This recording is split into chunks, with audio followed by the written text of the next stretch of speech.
This program is the pirate program, Treasures of the Ocean, and Captain Blunderbuss is the main character, and he wanders into the school, and really it's a science program but wrapped up in a pirate fantasy. Oh, I reckon this might be old Blind Pete, what do you reckon? So I come into the school, dressed obviously as a pirate, and I'm looking for a place to bury my treasure chest. Well, I get discovered, as you can imagine, and my chest gets examined by the children. When Captain Blunderbuss visited our classroom, he brought with him lots of interesting old objects. So they learnt about the use of some of those seafaring objects. They learnt lots of new words, they expanded their vocabulary.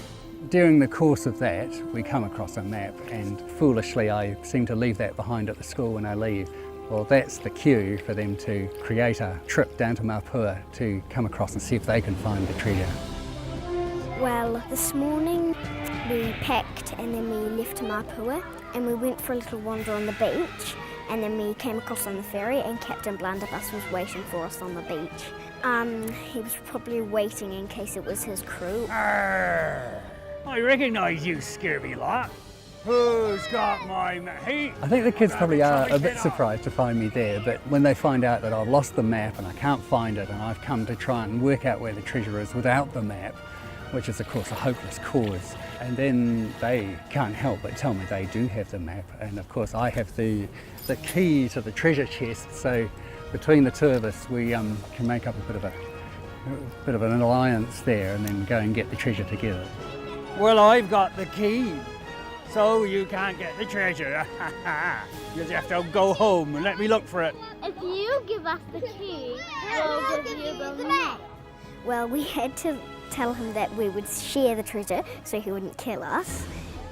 So where are we now?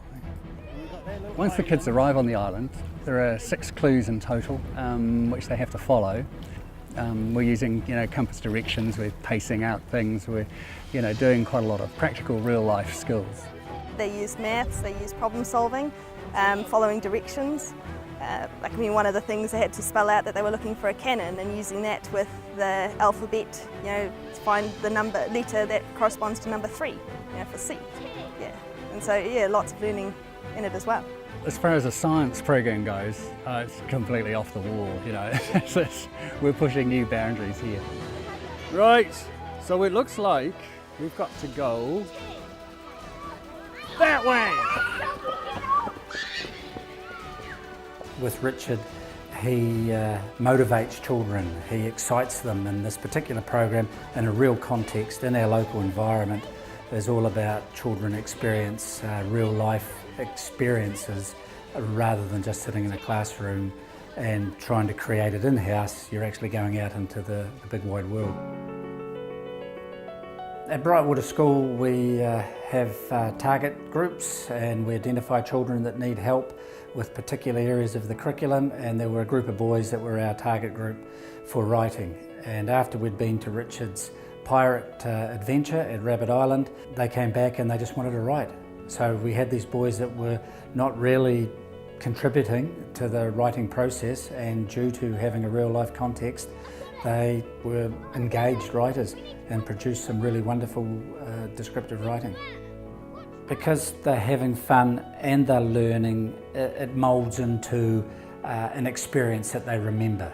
It has a context, they can think back on it, so when they want to write, they can almost see it, they can smell it, they can feel it, because they had the experience of being there, and they bring this back into the classroom.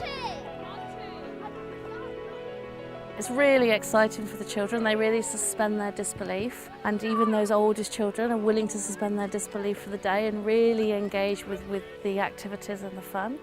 For some children, they told me it's a more exciting day than Christmas Day for them.